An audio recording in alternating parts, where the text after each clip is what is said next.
হুজুর দরগাপুরি রহমাতুল্লাহ আলাইহি তিনিও কলকাতা আলিয়াতে টাইটেল দিয়েছে, বসিরের আল্লামা হুজুরও টাইটেল দিয়েছে, কিন্তু খুব কম্পিটিশনের সঙ্গে চলেছে যে আমি আল্লামা রুহুল আমিনের থেকে বেশি নাম্বার পাবো, কিন্তু সে সুযোগ কথা বলে না কেন, সে সুযোগ হয়নি কেন? খিজির আলাইহিস সালাম তিনি যখন টাকি নারায়ণপুর মসজিদে বসিরহাট শাহী মসজিদে যখন তিনি পড়াশোনা প্রাইভেট পড়তে আসতেন, একদিন আস্তে আস্তে খেজুর গাছ তলায় ঘুমিয়ে পড়েছে।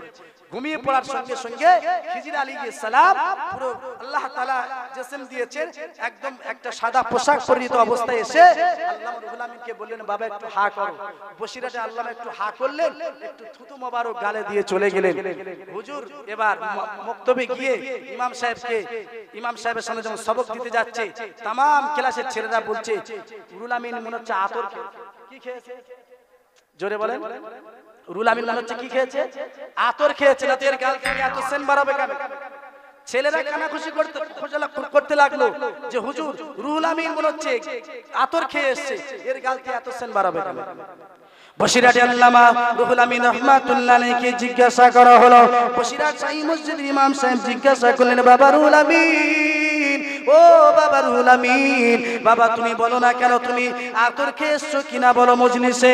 আল্লামা রুহুল আমিন বললেন, হুজুর না না আমি আতর খেয়ে আসি নাই, আমি কোনো সেন্ট পারফিউম আমি খেয়ে আসি নাই, তবে কি ঘটনা বলো বাবা। আল্লামা রুহুল আমিন বললেন, হুজুর শুনুন শুনুন, আমি যখন বাড়ি থেকে প্রাইভেট পড়ার জন্য আমি যখন আসছিলাম, হঠাৎ করে আমি একটু ঘুম এসে গেল, আমার তন্দ্রা এসে গেল, আমি ওই খেজুর গাছের তলায় বসে আমি ঘুমিয়ে পড়লাম। হঠাৎ করে দেখলাম কে সাদা পোশাক পরে এসে আমি রুহুল আমিন আমাকে বলল, বাবা একটু হা করো। আমি যে হা করলাম, আমার গালের ভিতরে থুতু নিক্ষেপ করে দিয়ে চলে গেল। বসিরহাট শাহী মসজিদের ইমাম সাহেব বললেন, বাবা রুহুল আমিন তোমাকে আমি আর আজ থেকে পড়াতে পারবো না, তোমার পড়াবার মতো আমার আর যোগ্যতা নেই, তোমাকে আমি আর পড়াতে পারবো না বাবা। তোমার গালে হযরত খিজির নবী খিজির আলাইহিস সালাম, হযরত খিজির আলাইহিস সালাম বাবা, ও রুহুল আমিন তোমার গালে খিজির আলাইহিস সালাম এসে ইলমে লাদুন্নির ফয়েজ দিয়ে চলে গিয়েছে বাবা, তোমার পড়াবার মতো যোগ্যতা আমার আর এখানে হবে না, চলো না বাড়ি চলো, বাড়ি চলো, বাড়ি চলো। হুজুর আল্লামাকে নিয়ে বাড়ি গেলেন, মুন্সি দবিরউদ্দিনের কাছে চলে গেলেন। হুজুর আল্লামার বাপের কাছে গিয়ে বললেন, বাবা শোনো তোমার ছেলেকে আমার পড়াবার মতো যোগ্যতা নাই, তোমার ছেলেকে পড়াবার মতো যোগ্যতা আমার আর নাই। কেন হুজুর আপনি কি কথা বলছেন? আমার ছোট ছেলে সবে মসজিদে বক্তব্যে যায়, আর আপনি বলছেন ছেলের পড়াবার মতো আমার যোগ্যতা নাই। হুজুর পীর কেবলা তখন এই বসিরহাটের শাহী মসজিদের ইমাম সাহেব তখন হুজুরের আব্বাজানের সঙ্গে বললেন, এই কেস এই বৃত্তান্ত চলে যাও। হুজুর তখন বলল, আমি মাছ ধরি, আমরা মাছের কারবার করি, আমার অতটা টাকা নাই, কলকাতা আলিয়ায় পড়াবার মতো আমার টাকা নাই, বড় মাদ্রাসায় রুহুল আমিনকে পড়াবার মতো আমার টাকা নাই বাবা। ইমাম সাহেব বলল, হুজুর আমার আল্লাহ পাক যতটুকু আমাকে ইনকাম দিয়েছে, মসজিদ থেকে যতটুকু মাইনে পাই, এই টাকা আমি আপনাকে সহযোগিতা করব, চলো না চলো না রুহুল আমিনকে কলকাতার আলিয়ায় ভর্তি করে দিই। একটু জোরে বলুন সুবহানাল্লাহ। ও সোনা মানিকেরা একটু ঠান্ডা মাথায় শুনে রাখুন, বসিরহাট শাহী মসজিদের ইমাম সাহেব আল্লামা রুহুল আমিনকে নিয়ে চলে গেলেন, কলকাতা আলিয়ায় ভর্তি করে দিলেন। ভর্তি করে দেওয়ার পরে আল্লামা রুহুল আমিন রাহমাতুল্লাহ আলাইহি প্রতিটা ক্লাসে ফার্স্ট ক্লাস, জোরে আর প্রতিটা ক্লাসে ফার্স্ট ক্লাস। আর হুজুরের সঙ্গে একটা জেলের ছেলে ভর্তি হয়েছে, কিসের ছেলে, জোরে বলে। আল্লামা রুহুল আমিনের সঙ্গে বসিরহাট যে বছর ভর্তি হয় কলকাতা আলিয়ায়, সেই বছর একটা জেলের ছেলে ভর্তি হয়। অনেক মাদ্রাসায় জেলের ছেলে আছে, এরা বাবা মা মতো রূপ নিয়ে এসে ছেলেকে ভর্তি করে দিয়ে চলে যায়, তারাও পড়ে। যেখানে ধরা পড়ে যায়, ধরা বলতে কিরকম, ধরো রাতের বেলা ছেলেরা সব পেশাব পায়খানা করে এসে খানা দানা খাওয়া দাওয়া করে পেশাব করে এসে শুয়ে পড়েছে, হঠাৎ করে ধরো দরজা খোলা আছে, একটু পোত পাকাতো, কি করে এরকম হাত লম্বা করে দরজা দেয়, মানে জেনের হাত, মানে এখানে শুয়ে আছে দরজা দিচ্ছে ওখানে, সেখানে ছেলে পেলে দেখে ফেলে, ভয় পেয়ে যায়, বলে দেয় যে কাণ্ড ঘটেছে, তখন সে আর থাকতে পারে না, লোক ধরে ফেলে দেয়, চলে যায়। তা বসিরহাট হুজুর জানে যে আমার সঙ্গে একটা জেনের ছেলে এ ভর্তি হয়েছে, কিন্তু বসিরহাট হুজুর কারোর সঙ্গে বলেননি। কেন? বললি তোর পড়াশোনা হবে না, চিনে ফেলবে, হুজুরা ধরে ফেলবে, যাক ও যদি আলেম হয় মাওলানা হয় এটাই ভালো। তা প্রত্যেক 8 বছর ছিল জেনের ছেলেটা, হুজুরের সঙ্গে পড়াশোনা করার পরে ওখানকার আলিয়ার প্রিন্সিপাল তখন যিনি হেড ছিল সে নিয়ম করে দিল আল্লামা রুহুল আমিন যে পায়খানায় যে বাথরুম করবে আলিয়ার অন্য কোনো ছেলে সেখানে বাথরুম করবে না। জোরে বলুন, আরো জোরে হবে না সুবহানাল্লাহ। আল্লামা রুহুল আমিন যে রুমে শোবে সেই রুমে আলিয়ার কোনো ছেলে শুতে পারবে না। আল্লামা রুহুল আমিন কলকাতার আলিয়ায় যে রুমে খাওয়া দাওয়া করবে সেই রুমে অন্য কেউ খাওয়া দাওয়া করতে পারবে না, নিয়ম করে দিল। এবং প্রতি বছর সেই সময় 23 থেকে 24 টাকা করে ভাতা দেওয়া হতো। সুবহানাল্লাহ। তখনকার 23-24 টাকা মানে কি অনেক টাকা না? কথা বলে না, অনেক টাকা তো। তা ভাতা চালু করলো আল্লামা রুহুল আমিনের জন্য। দীর্ঘ 8 বছর পড়ার পরে এইবার যখন টাইটেল পরীক্ষা, প্রত্যেকটা বছর পরীক্ষার সময় ওই জেনের ছেলেটা যখন খাতা জমা দেয়, হ্যাঁ ফাইনাল পরীক্ষা বা অ্যানুয়ালি পরীক্ষায় যখন খাতা জমা দেয় হুজুরদের কাছে, হুজুরা সেই খাতাগুলো বান্ডিল করে নিয়ে তার স্পেশাল ঘরে রুমে রেখে দেয়। ওই জেনের ছেলেটা প্রত্যেক বছর গিয়ে বসিরহাট আল্লামা হুজুরের খাতাগুলো বার করে দেখে লিখে আবার ওখানে দিয়ে চলে আসে। তার মানে কি, এ তো আর দরজা খোলা লাগে না, এ তো হাওয়ার সঙ্গে ঢোকে। কথা বলে না কেন? এ তো আর দরজা খোলা লাগে না, একটু ফাঁক পেলি ঢুকে যাবে। ঢুকে গিয়ে তা ওই প্রত্যেক বছর পরীক্ষার খাতাগুলো দেখে লিখে জমা দিয়ে আসে। আর বছর শেষে যখন রেজাল্ট আউট হয় তখন দেখে বোর্ডে নাম লেখা ওঠে রুহুল আমিন বসিরহাট, রুহুল আমিন ফার্স্ট। জোরে বলুন সুবহানাল্লাহ। জেনের ছেলে মনে করে এই কি কাণ্ড ঘটছে, ও তো আমি হুবাহুব দেখে সব লিখে রেখেছি, নাম্বার এত ডিসটেন্স হয় কেন? আসলে তো ওদের ব্যাপারটা বোঝে না। এ তো হুজুরির ভয়তে কখন হুজুর দৌড় করে ঢোকে, এই ভয়তে কখন কমা ছেড়ে যাচ্ছে, দাড়ি ছিঁড়ে যাচ্ছে, কোন অক্ষর ছেড়ে যাচ্ছে, এবারাতে অনেক ভুল হচ্ছে, সমস্যা হচ্ছে, এ তো এইভাবে করে চলে আসে। আর বসিরহাটে আল্লামা হুজুর লেখে তো নিখুঁত ভাবে। সুবহানাল্লাহ। আরো জোরে বলো সুবহানাল্লাহ। দীর্ঘ 8 বছর পরে ঘটনার ভিতর অনেক আছে কিন্তু সময় নেই। এইবার শেষে যখন টাইটেল পরীক্ষা হয়ে গেল, টাইটেল পরীক্ষার পরে এবার রেজাল্ট আউট হবে, ও তো খুশিতে বগল বাজাচ্ছে। কে? জেনের ছেলে টাইটেলে ওই কি ফার্স্ট হবে, ও বগল বাজাচ্ছে। ও কি করলো, টাইটেল পরীক্ষার সেই খাতাগুলো ঘরের ভিতরে ঢুকে বসিরহাট আল্লামা সেই খাতাগুলো দেখে সব লিখেছে। কিন্তু যতই লিখুক পেছনে তো একটা ভয় আছে, কখন হুজুর ঢোকে। কথা বলে না কেন? এই আমরা যখন পরীক্ষা দেই, তা পরীক্ষার হলে যখন বসে হুজুররা পিছন থেকে ডিউটি করে, হ্যাঁ তা যদি আমি আরেকজন ছেলে গল্প করি বা বলি এটা কি হবে বা ও বলে এটা কি হবে, আর হুজুর তখন কেনা হয় গাচম করে। তো ও জেনের ছেলে ভাবছে কখন হুজুর আসে, এই ভয়তে ওর অনেক কিছু ছেড়ে গিয়েছে। রেজাল্ট যখন আউট হচ্ছে না, প্রথমে নাম এসে গিয়েছে আল্লামা রুহুল আমিন। জোরে বলুন সুবহানাল্লাহ। ও সোনা মানিকেরা একটু ঠান্ডা মাথায় শুনুন, বসিরহাটি আল্লামা হুজুর পীর কেবলা রাহমাতুল্লাহ আলাইহি বললেন, বাবা এই জেনের ছেলে তুমি শোনো, তুমি দীর্ঘ 8 বছর আগে তুমি কলকাতা আলিয়ায় ভর্তি হয়েছো, কিন্তু আমি কোন শিক্ষকের সঙ্গে বলি নাই, तमाम ছাত্রদের সঙ্গে আমি কোনোদিন বলি নাই, আমি রুহুল আমিন কারোর সঙ্গে বলি নাই। কেন? আমি বললে তোর পড়াশোনাটা নষ্ট হবে। শোন, আজকে তুই কেন ফাঁস হস না সেটাও আমি তোর বলে দিচ্ছি। শোন, তুই কখন কোন টাইমে হুজুরের ঘরে ঢুকে তুই খাতা দেখে লিখে এসেছিস সেটা আমি জানি, কিন্তু কোনো ছেলেদের সঙ্গে আমি শেয়ার করি নাই, কোনো শিক্ষকদের সঙ্গে আমি বলি নাই। তবে শোন, টাইটেল পরীক্ষায় খাতা জমা দেওয়ার পরে রাত 2টোর সময় তুই আমার ওই হুজুরের ঘরে ঢুকেছিলি। রাত 2টোর পরে ঘরে ঢোকার পরে হুজুরের ঘরে ঢুকে আমার খাতাগুলো তুই দেখে লিখছিলি। আর তোর পেছনে ভয় ছিল কখনো হুজুর ঢুকে পড়ে ঘরে, এই ভয়তে তোর কখনো এবারাত ছেড়ে গিয়েছে, কখনো কোনো লাইন ছেড়ে গিয়েছে, কোনো কুয়া ছেড়ে গিয়েছে, এই জন্য তুই ফার্স্ট হতে পারিস নে।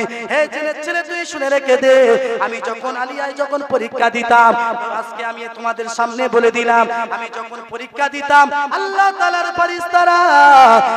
ফারিস্তারা বিশেষ করে জিবরিল আমিন আলাইহিস সালাম, আমি রুহুল আমিন, আমি যখন পরীক্ষা দিতাম আমার সামনে বুখারী, মুসলিম, আবু দাউদ, ইবনে মাজাহ প্রমুখ বিভিন্ন হাদিসের কিতাবগুলো আমি রুহুল আমিন আমার সামনে খুলে ধরে রাখতো। আমি ওই কিতাব দেখে আমি রুহুল আমিন পরীক্ষা দিতাম। জোরে বলুন, আর জোরে হবে না সুবহানাল্লাহ। কিতাব থেকে পরীক্ষা দেওয়া আর লোকের খাতা থেকে পরীক্ষা দেওয়া সমান হবে? কথা বলে না কেন? এখন কোনদিন পরীক্ষায় যদি আমি একটা কিতাব, একটা বই, যে কিতাব পরীক্ষা হচ্ছে আমার, ওই কিতাবটা যদি আমি নিয়ে আর বইয়ের তলায় মানে পিস বোর্ডের তলায় রেখে দিই, আর হুজুরা কেউ দেখা পায় না, ধরে না হুজুরা কেউ দেখা পায় না, এখন ডিউটিতে হুজুরও আসছে না, মানে আমি কিরাম কামাই ধরবো বলো? কথা বলেন, ও তো একদম যা আছে একদম পুরো পরিষ্কার ভাবে তাই লিখে দেব। আল্লাহ কবুল করুন, বলে আল্লাহুম্মা আমিন। এক যুবক একটি কোরআন দিয়েছে, আল্লাহ তাআলা কবুল করুন, সকলে বলি আল্লাহুম্মা আমিন। এইবার বসিরহাট আল্লামা হুজুর বলেন, বাবা 8 বছর আমি কারোর সঙ্গে বলি নাই, কিন্তু বললে তোর পড়াশোনা চলে যাবে, শুধু বলি না এই জন্য যাতে তুই একটা আলেম হোস। কি কিন্তু বসিরহাট হুজুরের সঙ্গে টক্কর লাগাতে লাগাতে সে তো একটা আলেম হয়ে গেছে, কথা বলা সে তো একটা আলেম হয়ে গিয়েছে। তা বসিরহাটি আল্লামা রুহুল আমিন রাহমাতুল্লাহ আলাইহির মতো এত বড় আলেম, যিনি ইলমে লাদুন্নি ফয়েজ প্রাপ্ত, তিনি মুজাদ্দিদে জামানের হাতে এমনি যাচাই বাছাই করে বায়াত হয়েছে, বলবেন না? আরো জোরে হবে না সুবহানাল্লাহ? তোমার আমার মতো কি বায়াত করে দেন এরকম করেনি কেন ভাই? যাচাই বাছাই তানার ইলমে কোষ্টি পাথরে যাচাই বাছাই করে দাদা হুজুর পীর কেবলা রাহমাতুল্লাহ আলাইহি আছে বায়াত হয়েছেন। এদিকে হুজুর দরগাপুরি রাহমাতুল্লাহ আলাইহি ইনিও দেখছে আমি কলকাতার আলিয়া ফার্স্ট বয়, ও ফার্স্ট বয়, তো ওর এত বড় মাওলানা এত সম্মান দেয় কেন, উঠে দাঁড়ায় কেন? একদিন বসিরহাট হুজুরের দাওয়াত করেছে বাংলাদেশে, ওই মইজউদ্দিন দরগাপুরি হুজুর ফজলুর রহমান দরগাপুরি করে, আর বদনা হুজুর লোটাটা হুজুর যাবেন উজু করবেন, হুজুর লোটাটা একটা গোরস্থানের উপরে গেছে, মানে কবরের উপরে, কিসের উপরে? একটা কবরের উপরে উঠেছে। দেখি রুহুল আমিন বুঝতে পারে, রুহুল আমিন বুঝতে পারে কিনা দেখি। কবরটা পূর্ণ কবর, চেষে এমন পরিষ্কার করে ফেলেছে লোক বুঝতে পারবে না যে কবর ছিল, কিন্তু ওই বদনাটা ওই কবরের উপরে রেখেছে। আল্লামা রুহুল আমিন যখন গেলেন বলছে ভাই নামাজ তো পড়বে, বলে হ্যাঁ। তো হুজুর পানি দিল। হুজুর পানি দেওয়ার পরে আল্লামা রুহুল আমিন বললেন, ফজলুর রহমান এখানে কবর আছে, জোরে বলুন। আরো জোরে হবে না সুবহানাল্লাহ? বলছে এখানে কবর আছে, এখানে রুহুল আমিন উজু করবে না। তা দরগাপুরি বুঝতে পেরে যে না, দাদা পীর এমনি এমনি বড় মাওলানা বলে নাই, নিশ্চয়ই এর ভিতরে কোনো রহস্য আছে, জোরে বলুন। আরো জোরে হবে না সুবহানাল্লাহ? হুজুর দরগাপুরি প্রতিজ্ঞা করলেন, বাংলাদেশে আমি আর থাকবো না, যতদিন আমার আল্লাহ হায়াতে রাখবেন বাংলাদেশে আমার ভিটে বাড়ি সব বিক্রি করে দিয়ে হুজুর আল্লামার সঙ্গে সারাটি জীবন কাটিয়ে দেব। দরগাপুরি রহমাতুল্লাহ আলাইহি সারাটি জীবন যতদিন বেঁচে ছিল জায়গা জমি সব বিক্রি করে দিয়ে সারা জীবন বসিরহাট আল্লামা হুজুরের কাছে কাটিয়ে তিনি তানার মাজার, তানার এখন মাজার খোলাপোতা, ওই যে বসিরহাট খোলাপোতায় ওনার দরগাপুরির মাজার। উনি হলেন বসিরহাটের বসিরহাট হুজুরের ডান হাত। দুজনেই কিন্তু দাদা হুজুরের খলিফা, সুবহানাল্লাহ বলেন। সব মানে পাক্কা আলেম, উনিও বড় আলেম, কিন্তু দুজনেই দাদা হুজুরের হাতে বায়াত হয়েছে কি তরিকাত তাসাউফের ব্যাপারে, সুবহানাল্লাহ বলেন। ইমাম আহমদ বিন হাম্বল বলেছে যে শরিয়াতের ইলম আছে কিন্তু তরিকাতের ইলম নেই। সে এক সময় শয়তানের পাল্লায় পড়ে, শয়তানের পাল্লায় পড়ে নষ্ট হয়ে যেতে পারে, কিন্তু যার ভিতর শরিয়াত মারেফাত হাকিকাত সবটাই আছে তাকে শয়তান বিগড়াতে পারবে না। আমি একটা উদাহরণ দিই। ওগো আমার সোনা মানিকেরা একটু ঠান্ডা মাথায় শুনুন, ও আমার সোনা মানিকেরা একটু ঠান্ডা মাথায় শুনুন। মুফাসসির গণের ভিতরে উল্লেখযোগ্য একজন মুফাসসির হলো ইমাম ফখরুদ্দিন রাজি। ইমাম ফখরুদ্দিন রাজি রাহমাতুল্লাহ আলাইহি তিনি তাফসীরে কাবির লিখেছেন। তাফসীরে কাবির ইমাম ফখরুদ্দিন রাজি রাহমাতুল্লাহ আলাইহি শয়তান বারবার বলছে তোমার আল্লাহ যে এক, দলিল দাও। আচ্ছা কি বিপদ বলেন দেবা? কুল হুয়াল্লাহু আহাদ আল্লাহুস সামাদ লাম ইয়ালিদ ওয়া লাম ইউলাদ ওয়া লাম ইয়াকুল লাহু কুফুয়ান আহাদ, এই দলিল দেছে। শয়তান বলছে হয়নি, আরো দলিল দিতে হবে। তারপরে আবার দিল ওয়া ইলাহুকুম ইলাহুন ওয়াহিদ লা ইলাহা ইল্লা হুয়ার রহমানুর রহিম, এই দলিল দেছে। তাও আরো দলিল দিতে হবে। প্রায় 99টা দলিল দিয়ে ফেলেছে। শয়তান বলছে ও দলিল হবে না, আরো ভালো দলিল দিতে হবে, তোমার আল্লাহ যে এক। সেই সময় ইমাম ফখরুদ্দিন রাজি কি করবেন? হঠাৎ করে তো এইবার আত্মদলিল খুঁজে পাচ্ছে না, ইমান চলে যাওয়ার একটা আশঙ্কা। উনি যার হাতে বায়ান ছিল ওনার পীর, হঠাৎ করে তিনি মানে কাশফের মাধ্যমে বলে দিলেন, ফখরুদ্দিন রাজি তুমি বলো বিনা দলিলে আমার আল্লাহ এক। জোরে আরো জোরে হবে না সুবহানাল্লাহ? তুমি বলো বিনা দলিলে আমার আল্লাহ এক। যেই বলেছে শয়তান চলে গিয়েছে। এজন্য আমাদের প্রত্যেকের উচিত বসিরহাট হুজুরের তাসাউফ তত্ত্ব, দাদা হুজুর পীর কেবলা রাহমাতুল্লাহ অনুমোদিত বসিরহাট নামার লেখা তাসাউফ তত্ত্ব আপনারা কিনবেন, পড়বেন, তাতে পীর মুরিদির ব্যাপারে আলোচনা করা আছে, অসংখ্য আলোচনা। প্রত্যেকে আমরা যেন হাক্কানি ওলি হাক্কানি পীরের হাতে বায়াত হয়ে থাকতে পারি। বায়াত হলে কি হবে? শয়তান তোমাকে পাপ পারবে না। সুবহানাল্লাহ, আরো জোরে হবে না সুবহানাল্লাহ?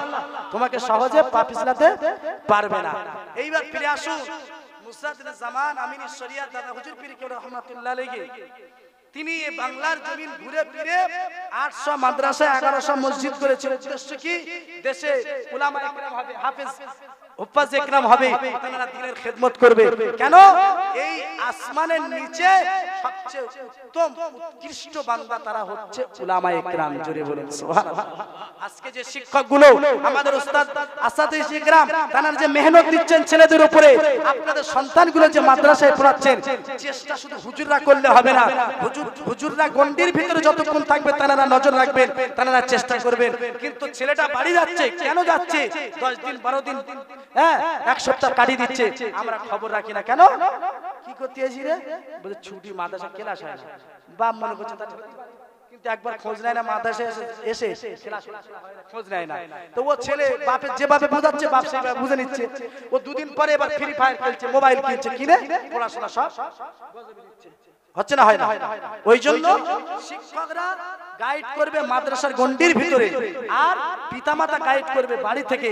একটা ছেলে অযথা যেন বাড়িতে সময় না কাটায়, সে যেন সময় মতো মাদ্রাসায় পৌঁছায়। কি আমরা শাসন করছি? বাবা হিসেবে কিছুই তো শাসন করতে পারিনি। শাসন দেখবে ওই হুজুর দরগাপুরি রহমাতুল্লাহ আলাইহি, তখন বয়স মাত্র 4 বছর। জোরে বলেন, বয়স মাত্র 4 বছর। তা স্কুলে গিয়েছে, স্কুলে যাওয়ার পরে জোহরের আজান কখন হয়ে গিয়ে শুনতে পাইনি। কি হয়নি? শুনতে পাইনি। জোহরের আজান হয়ে গিয়ে শুনতে পাইনি। বাড়ি এসে যে মা বলছে, বাবা জোহরের নামাজ পড়েছো? হুজুর দরগাপুরি বলছে, না মা, কখন আজান হয়েছে বুঝতে পারিনি, খেলায় মগ্ন ছিলাম। বলছে ওই রোদে দাঁড়া, প্রখর রোদ। কি প্রখর রোদ? বলছে ওই রোদে দাঁড়া। 4 বছর বয়স, রোদে দাঁড়িয়ে দুটো ইট হাতে ধরিয়ে দিয়েছে। আচ্ছা বলো, চাকিয়ে ধরে রাখতে পারবে? কথা বলা না। আর আমরা তো খালি হাওড়া হাটের ইনকাম খেতে পারলি বাঁচি। দর্জির কাজ না করলে বাড়িতে বার করি, হাওড়া হাটে ইনকাম না করলে বার করি, তাই না? বাম্মা শুধু ইনকাম খাওয়া ধান্দা, ছেলেটা একটা মানুষ করবো, আলেম বানাবো, সে ধান্দা নেই। হুজুর দরগাপুরের মা মেয়ে ছেলে বললেন, বাবা সোজা সাপটা গিয়ে দুটো ইট নিয়ে দাঁড়িয়ে যাও, যদি কথার বেখেলাপ কাজ হয় এই ছড়ি আছে পিঠের চামড়া সব উঠে যাবে। হুজুর দরগাপুরি রহমাতুল্লাহ আলাইহি বললেন, মা আমি এই দুটো ইট চাকাতে পারবো না। ও মা, আমি এই দুটো ইট নিয়ে আমি চাকিয়ে ধরে রাখতে পারবো না। হুজুর দরগাপুরি আম্মা জান বললেন, বাবা জোহরের আজান কখন হয়ে গিয়েছে? বাবা তুমি খেলার ভিতরে মগ্ন ছিলে, তুমি জোহরের নামাজ পড়ো নাই। বাবা জোহরের নামাজ পড়ো নাই, যাও যাও ওই গরম রোদে গিয়ে দুটো ইট নিয়ে তুমি ধরে রাখো। হুজুর দরগাপুরি রহমাতুল্লাহ আলাইহি মায়ের কথা না শুনলে মা প্রচুর মারধর করবে। হুজুর দরগাপুরি রহমাতুল্লাহ আলাইহি ছোট্ট মানুষ দুটো ইট নিয়ে হাতে ধরে রেখেছে, আর চোখ থেকে চোখ পেটের উছরু ঝরছে, চোখ থেকে পানি ঝরে ঝরে জমিনে পড়ে যাচ্ছে। হুজুর আর সহ্য করতে পারছে না। হুজুর দরগাপুরি রহমাতুল্লাহ আলাইহি বলে, আমি ইট দুটো ধরে রাখতে পারছি না। কিছুক্ষণ পরে আমার হাত থেকে ইটগুলো জমিনের উপরে পড়ে গেল। হঠাৎ করে দেখলাম আমার জননী একটা কঞ্চির বাড়ি নিয়ে ছড়িয়ে নিয়ে এসে সাপাত সাপাত করে আমার পিঠের চালে ছেড়ে দিল। পিঠেতে যেন চামড়া উঠে গেল। আমি জ্বালা যন্ত্রণা সহ্য করতে পারছি না। আমি আর ইট ধরে রাখতে পারবো না। হুজুর দরগাপুরীকে মা বলল, বাবা তুমি যদি ইট আবার তুলে না নাও, তোমাকে এই তোমার মা তোমার জন্য ভাত রান্না করে নাই। তোমার এই ভাত আমি পশুদেরকে খাইয়ে দেব, তোমাকে খেতে দেব না। হুজুর দরগাপুরী কঠিন উত্তপ্ত রোদে, ওই কঠিন উত্তপ্ত রোদে দুটো ইট নিয়ে দাঁড়িয়ে রয়েছেন, মায়ের দিকে ছড়িয়ে নিয়ে দাঁড়িয়ে আছে। বারবার যখন ইট হাত থেকে পড়ে যাচ্ছে, হুজুর দরগাপুরীর আম্মা জান ছড়িয়ে নিয়ে পিঠের চালে সাপাত সাপাত করে মেরে দিচ্ছে। 1 ঘন্টা টানা 1 ঘন্টা রোদে ইট নিয়ে দাঁড়াবার পরে হাত অবশ হয়ে গিয়েছে, হাত ধরে রাখতে পারছে না। হঠাৎ করে হুজুর দরগাপুরীর মা বলছে, বাপ চলে যা, আর জীবনে নামাজ কাজা করবি কিনা বল। হুজুর দরগাপুরী বলছে, মা গো আমি আর জীবনে নামাজ কাজা করব না। ও মা আমাকে ক্ষমা করে দাও, আমি আর জীবনে নামাজ কাজা করব না। হুজুর দরগাপুরী রহমাতুল্লাহ আলাইহি গোসল করে নিলেন। মা বললেন, বেটারে চলে যায়, এক্ষুনি গোসল করে নিবি, গোসল করে নিয়ে আমার সামনে নামাজটা আদা করে নিবি, নামাজটা আদা করে নিবি। কেন তোর মা বেনামাজির ভাত রান্না করে না। এরা মা হতে হবে। কোলের ভেতর কি এখনো দুধ খাচ্ছে? হ্যাঁ, শুয়ে ফোন দেখছে মা, মা শুয়ে ফোন দেখছে। তখন বাচ্চার বয়স কত? 5-6 মাস হবে, 3-4 মাস হবে। ও তো জন্ম থেকে না দেখছে ফোন, যদিও ছোটবেলা বুঝতে পারছে না, একটা ইট মধ্যে দেখা পাচ্ছে। ও যখন 6-7 মাস 1 বছর বয়সে ও তখন বুঝতে পারে এটা একটা জিনিস। কথা বলে না কেন? মা দুধ খাওয়াচ্ছে, কাত হয়ে দেখাচ্ছে। তো ও জন্তুর আলেম। কথা বলে না, ও আবার কি আব্দুল কাদের জিলানী হবে নাকি না দাদা হুজুর হবে? হ্যাঁ, মা বাবা ছোটবেলা থেকে ফোনের সঙ্গে সম্পর্ক করিয়ে দিচ্ছে। ছেলে পেলে কি মানুষ হবে? হুজুর দরগাপুরি রহমাতুল্লাহ আলাইহির মা বললেন, বাবা আমার সামনে তুমি নামাজ আদায় করে নাও। কেন? তোমার মতো ছেলের ভাত তোমার মা রান্না করে নাই, বেনামাজির ভাত তোমার মা রান্না করে নাই। হুজুর দরগাপুরি বলে, আমি গোসল সারলাম, ওযু করলাম, নামাজে দাঁড়িয়ে গেলাম, নামাজ শেষ করলাম। নামাজ শেষ করে সালাম ফিরিয়ে দেখলাম আমার মা ভাত তরকারি রেডি করে নিয়ে, আমার আম্মা জান ভাত তরকারি রেডি করে দিয়ে আমি দরগাপুরি আমার পিছনে রেডি করে রেখেছে। জোরে বলুন সুবহানাল্লাহ। ও বাবা দরগাপুরি, ও মইজুদ্দিন, তুমি জেনে রেখে দাও, তোমার মা যতদিন হায়াতে থাকবে কোনোদিন বেনামাজির ভাত রান্না করবে না। বাবা তুমি নামাজ ছেড়ে দিলে তোমার আম্মা জান তোমাকে ভাত দেবে না। সেই দরগাপুরি রহমাতুল্লাহ আলাইহি বসিরাতে হুজুরের মতো সমসাময়িক আলেম আমার আল্লাহ বানিয়েছেন। জোরে আরো জোরে হবে না সুবহানাল্লাহ। ছেলে দুদিন হয়নি মাদ্রাসায় এসে, মা বলছে হুজুর, হেড কাজ বলছে হুজুর, ফোন করে বলছে হুজুর, ও সে না নিয়েছে একটা মুরগি জবাই করেছি, তা সে ছাগলটা বাইরে না আসলে কিরম একটা মতো মনটা যেন কিরম হচ্ছে, ওইরা মাঠ টেনে তোলাই দাও। কথা বলে না কেন? টেনে তোলাই দাও। ছেলে মানুষের তোলা ইচ্ছা নেই। ও বেঁচে থাকলি, ও যদি আলেম হয় একদিন মুরগি খাওয়ার টাইম পাবে না। আমরা এখন টাইম পাইনি, এক একদিন 3-4 দাও, ক জায়গায় খাবে? কথা বলে না কেন? মাপ চাইতে হয় লাস্টে যে ভাই আসতে পারবো না। তা একটা সময় কষ্ট করলি না, ওইরা মুরগি হাজার হাজার আসবে, ডজন ডজন আসবে, কিন্তু এই শেখার সময় যদি তার মুখে বাড়ি মেরে দাও, তাকে যদি ঘন ঘন বাড়ি আনো, ও জন্তুর আর মানুষ হচ্ছে না, ও হচ্ছে না। ইমাম তোহাবি রহমাতুল্লাহ আলাইহি আমাদের হানাফি মাযহাবের একজন ব্যারিস্টার। ইমাম তোহাবি নাম কি? জোরে বলেন না বাবা। ওয়াজ বুঝি আসছে? কিছু বুঝি আসছে নাকি? না শুধু বলে যাচ্ছে, আমরা শুনে যাচ্ছি, কিছু বুঝতে পারছেন? হ্যাঁ, ইমাম তোহাবি রহমাতুল্লাহ আলাইহি হানাফি মাযহাবের একজন শ্রেষ্ঠ ইমাম।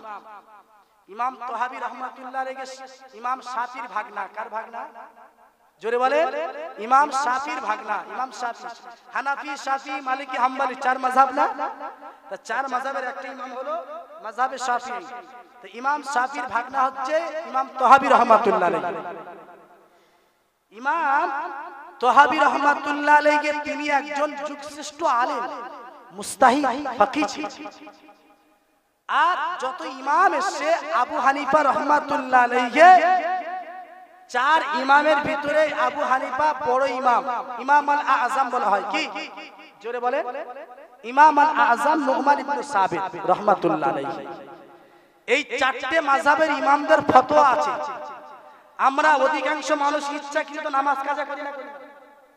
জোরে বলে না বাবা। ওয়াজ গায়ের দিকে যাচ্ছে নাকি? আমিও কাজা করলে আমার গায়ের দিকে আসবে, তার টেনশন করছো কেন? হ্যাঁ, 4টে ইমামের ফতোয়া দেখো। ইমাম তোহাবি রহমাতুল্লাহ আলাইহি, ইমাম আযম আবু হানিফা রহমাতুল্লাহ আলাইহি, ইমাম শাফি, ইমাম মালিক, ইমাম আহমদ বিন হাম্বল। কটা ইমাম? একটু জোরে বলেন। কটা ইমাম? মাযহাবের কটা ইমাম? 4টে ইমাম।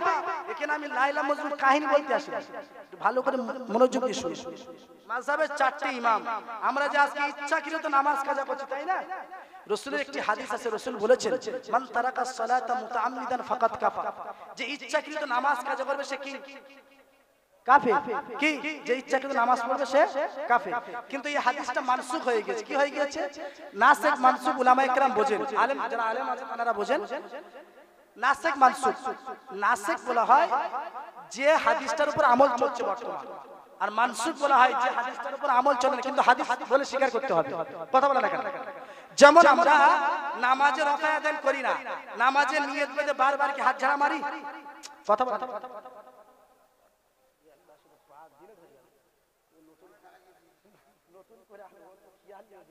নতুন করে একবার নিয়ে এসো, নিয়ে এসো। হ্যাঁ যাই কি বলছিলাম, চা তো খেয়াল ছিল না, চা ঠান্ডা হয়ে গেছে। তো যাই হোক, চার ইমাম আমরা যে ইচ্ছাকৃত ভাবে নামাজ, এই যে এতগুলো মানুষ আছে, আপনি একটু যদি চেষ্টা করেন আপনার বাড়ির ছেলেগুলো আপনি তৈরি করতে পারেন। আপনি বলবেন না এখন পারা যায় না, এখন যা সময় পারা যায় না। কে বলেছে পারা যায় না? আসলে ছোটবেলায় আপনি তাকে গাইড করেন। কথা বলেন না কেন? ছেলের যখন 30 বছর বয়স হয়ে যাচ্ছে, 35 বছর, তখন বলছে কোচি নামাজ পড়, নামাজ পড়, ও তো ঘুরিয়ে মারবে। কথা বলেন না কেন? হ্যাঁ, তাগড়া যুবক এসে ঘুমোচ্ছে, মা বলছে ডেকে দাও, তো বলছে ও এসে ঘুমোচ্ছে, সারা রাত জেগেছিল, ও ডাকার দরকার নেই, ঘুমো। বাপ ক্ষতি করছে না? কথা বলেন না কেন? তা প্রত্যেকটা বাবা মা যদি ওই ইমাম এই কি বলে হুজুর দরগাপুরের মার মতো হতো, হ্যাঁ, ইমাম সুফিয়ান সাউরির মতো মা হতো, বাবা হতো, তাহলে প্রত্যেকটা বাড়িতে নামাজি পরেশগার আলেম উলামা পিসাব পর্যন্ত তৈরি হতো। জোরে বলো সুবহানাল্লাহ। কিন্তু আমাদের গার্জিয়ানদের ওসব চিন্তা নেই, শুধু ইনকাম করে দিতে পারলে ব্যাস, এই ছেলে ভালো, এই ছেলের একদম সুন্দর ঘর করে দেবো, এটা একটা সুন্দর ইনকাম করতে পারলে। কিন্তু ইনকাম যদি না বেরো, বাঁচতে বেরো, বলে না বলে না। তা চার ইমাম কি ফতোয়া দিয়েছেন দেখেন। আহমদ বিন হাম্বল বলেছেন ইন্না তারিকাস সালাতি ইউকাফফার ওয়া ইউকতাল মুরতাদ্দা। ইমাম আহমদ বিন হাম্বল বলেছে যে ইচ্ছাকৃত নামাজ কাজা করে সে কাফের, মুরতাদ, কাফন হবে না, দাফন হবে না, গোসল হবে না, মাটি খোঁড়ো আর পোতো। কি ফতোয়া সহজ না কঠিন? জোরে বলেন। ওই ফতোয়া যদি আমরা মানি, কারোর গর্দান থাকবে? 100-র মধ্যে 90টা গর্দান যাবে না? হ্যাঁ, গর্দান লেবি দেবে না? ইমাম আহমদ বিন হাম্বল বলছেন ইন্না তারিকাস সালাতি ইউকাফফার ওয়া ইউকতাল মুরতাদ্দা, সে কাফের, মুরতাদ, তাকে জানাজা হবে না, কাফন হবে না, মাটি খোঁড়ো, পোতো। রইলো কটা ইমাম? রইলো কটা ইমাম? জোরে বলেন না বাবা। 3টি। আমি কি কবরস্থানে ওয়াজ করছি নাকি? কথা বলছেন না কেন? কটা ইমাম আছে? 3টি। শাফি, মালিকি, হানাফি, 3টি ইমাম আছে। ইমাম শাফি, ইমাম মালিকের ফতোয়া হলো ইন্না তারিকাস সালাতি লা ইউকাফফার ওয়া ইউকতাল হাত্তা ইউসাল্লিয়া, যে বেনামাজি তাকে কাফের বলা যাবে না, তবে তাকে কতল করো মুসলমান হিসেবে, মুসলমান হিসেবে গর্দান উড়িয়ে দাও। আচ্ছা একটু ঠান্ডা মাথায় বলবেন, 3টে ইমামের মতে কি গর্দান থাকবে? আহমদ বিন হাম্বল ফতোয়া দিল গর্দান থাকবে না, কাফের হিসেবে মাটি দাও। শাফি আর মালিক বলল গর্দান এই কাফের বলা যাবে না, তবে গর্দান মুসলমান হিসেবে লাভিয়ে দাও, কাফন হবে, দাফন হবে, জানাজা হবে। তাহলে 3টে ইমামের ফতোয়া যেটা বুঝলাম, তাতে করে গর্দান থাকবে বলে মনে হয়? কথা বলেন না বাবা। নারে তাকবীর, নারে তাকবীর, সিলসিলায়ে মুজাদ্দিদিজ জামান, সিলসিলায়ে মুজাদ্দিদিজ জামান, নারে তাকবীর, ফুরফুরা শরীফ, ফুরফুরা শরীফ, ফুরফুরা শরীফ, নারে তাকবীর, নারে তাকবীর, সিলসিলা হক মুজাদ্দিদিজ জামান, সিলসিলা হক মুজাদ্দিদিজ জামান।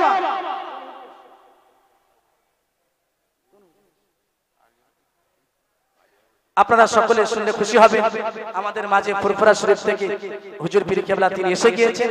আমাদের আমন্ত্রিত ওলামা কিরাম আরো আসবেন, এবং ফুরফুরা শরীফ থেকে আমরা যে ভাই সাহেবদের উদ্দেশ্যে, পীরজাদাদের উদ্দেশ্যে, আমরা হুজুরদের উদ্দেশ্যে আমরা এতক্ষণ ধরে বসে আছি, উদ্দেশ্য আমি না, উদ্দেশ্য পীরজাদা, পীর সাহেব হুজুরদের উদ্দেশ্যে অনেক মানুষ এসে বসে আছে। হুজুর পীর কেবলা আমাদের মাঝে এসে গিয়েছে, আমি আর বেশি বাড়াবো না, হুজুর এখনই চলে আসবে। আমি সংক্ষিপ্ত যেটা কথা বলছিলাম যে ফতোয়াটা, ওইটাই আমি বলে আমি শেষ করব। আপনারা কেউ ওটাওটি করবেন না, এখনই আমাদের পীর সাহেব হুজুর তিনি স্টেজে চলে আসবেন। একটু সুন্দর করে নারে তাকবীর দেই, নারে তাকবীর, নারে তাকবীর, সিলসিলা হক মুজাদ্দিদিজ জামান, সিলসিলা হক মুজাদ্দিদিজ জামান, নারে তাকবীর, হিজবুল্লাহ, হিজবুল্লাহ, হিজবুল্লাহ, নারে তাকবীর। আল্লাহ কবুল করুন। তো যে কথা বলছিলাম, ইমাম মালিক, ইমাম শাফি তানারা বললেন ও মুসলমান হিসেবে কতল করে দাও, দিয়ে কাফন দাও, দাফন দাও, মাটি দাও। রইল কটা ইমাম? জোরে বলেন না। হ্যাঁ, একটা ইমাম আছে। কেন? শাফি আর মালিকের ফতোয়া একটা, আহমদ বিন হাম্বলের ফতোয়া আলাদা, আর শাফি আর মালিকের ফতোয়া একই ফতোয়া। হানাফি রইল কি? জোরে বলেন হানাফি। আহা, কেন ইমাম আল আযম নুমান ইবনে সাবিত, কেন আযম বলা হয়? ইসম তাফজিল কেন নুমান ইবনে ইমাম আযম কেন বলা হয়? আমাদের ইমাম যুগ শ্রেষ্ঠ বড় ফাকিহ, তিনি আমার আল্লাহ তাকে বানিয়েছিলেন। জোরে বলো সুবহানাল্লাহ। ওই জন্য আল্লাহ বলেছেন আতিউল্লাহ ওয়া আতিউর রাসূল ওয়া উলিল আমরি মিনকুম। এই উলিল আমরের ব্যাখ্যায় লিখেছেন ওয়া উলিল ইলমি ওয়াল ফিকহের, ইলম এবং ফিকহ তত্ত্ববিদ আলেমদেরকে অনুসরণ করা আমার আল্লাহ ওয়াজিব বানিয়ে দিয়েছেন। জোরে বলুন সুবহানাল্লাহ। মুজাদ্দিদুজ জামান আমির শরিয়াত দাদা হুজুর পীর কেবলা, তিনি একজন ফিকহি হানাফি আলেম, তিনি একজন বিচক্ষণ আলেম। তাই জন্য উলিল আমর যারা, তোমাদের ভিতরে যারা উলিল আমর, তাদেরকে অনুসরণ করা আল্লাহ ওয়াজিব বানিয়েছেন। জোরে বলুন সুবহানাল্লাহ। দাদা হুজুরের বোর্ডে লেখা আছে উলিল আমর, কথা বলেন না কেন? আতিউল্লাহ ওয়া আতিউর রাসূল ওয়া উলিল আমরি মিনকুম, তোমাদের ভিতরে যারা উলিল আমর। এই উলিল আমরের ব্যাখ্যায় মুহাদ্দিসগণ লিখেছেন, মুফাসসিরগণ, ওয়া উলিল আমরে ওয়া উলিল ইলমি ওয়াল ফিকহের, ইলম এবং ফিকহ তত্ত্ববিদ আলেমদেরকে অনুসরণ করা আল্লাহ ওয়াজিব বানিয়ে দিয়েছে। জোরে বলো সুবহানাল্লাহ। প্রচলিত আহলে হাদিস নামে আহলে খবিস, তারা বলে ইমাম মানা যাবে না। কথা বলেন। ইমাম আউজাইর সঙ্গে একদিন দেখা, আহলে হাদিসদের সঙ্গে আব্দুল হাব নজদি আরো প্রমুখ অনেক আলেমের সঙ্গে, কার সঙ্গে দেখা? ইমাম আউজাইর সঙ্গে একদিন দেখা। ইমাম আউজাইর সঙ্গে বাহাস করবে, বলেছে নামাজে জোরে আমিন বলা যাবে না। হ্যাঁ, হানাফিদের কথা, ওরা বলছে জোরে আমিন বলতে হবে, হাত জারা মারতে হবে। হ্যাঁ, ইমাম মানা যাবে না। ওরা এইটা নিয়ে কাবাতে, কাবা ইমাম আবু হানিফা সেখানে রয়েছে, ইমাম আউজাই ডাইরেক্ট চ্যালেঞ্জ ছুড়লো যে বাহাস কি হবে? আমার দিকে তাকান, বাহাস হুজুর এক্ষুনি আসবে, বাহাস হবে, চ্যালেঞ্জ ছুড়লো। ইমাম আউজাইর কথা শুনে ইমাম আবু হানিফা বলছে আমি তো কিতাবপত্র কিছু আনি নাই, তুমি যে বাহাস করবে বলছো, আমি তো কিতাবপত্র কিছু আনি নাই, তোমাদের কাছে তো কিতাবপত্র ভর্তি। তখন বললো কিতাবপত্র নিতে কি হয়েছে, এইভাবে বাহাস হবে। তখন আবু হানিফা রাহমাতুল্লাহ আলাইহি বললেন, আমাদের ইমাম বললেন, বাবা দেখো, তোমাদের ভিতরে সবাই কথা বললে হবে না, তোমাদের ভিতরে একজনকে ইমাম বানাও। সে এই বাহাসে পরাজিত হলে সবাই পরাজিত, আর সে যদি এই বাহাতে জিতে যায় সবাই জিতে গেল। বুঝেছে? সবাই মিলে ইমাম আউজাইকে ইমাম বানিয়েছে, নেতা, মানে ওর পরাজয় সবার পরাজয়, ওর জিত সবার জিত। ইমাম আবু হানিফা বললেন বাহাস তো হয়ে গেছে। জোরে বলো সুবহানাল্লাহ। বলছে একটা বাহাজের ক্ষেত্রে যদি তোমরা সবাই মিলে একজনকে ইমাম বানাতে পারো, তার হারাটা যদি সবার হারা হয়, তার জেতাটা যদি সবার জেতা হয়, তাহলে নামাজে সূরা ফাতিহা ইমাম পড়লে মুক্তাদির সূরা পড়া হবে না কেন? সুবহানাল্লাহ। আরো জোরে বলো সুবহানাল্লাহ। ওরা বলেছে না ইমামের পিছনে সূরা ফাতিহা পড়তে হবে, ইমামের পিছনেও কিরাত পড়তে হবে, লা সালাতা ইল্লা বিফাতিহাতিল কিতাব, সূরা ফাতিহা ছাড়া নামাজ হবে না। এই হাদিস মানসুখ হয়ে গিয়েছে। প্রিয় নবী মুহাম্মদুর রাসূলুল্লাহ সাল্লাল্লাহু আলাইহি ওয়াসাল্লাম মুসলিম শরীফের হাদিস, রাসূল বলেছেন তোমরা নামাজে দাঁড়িয়ে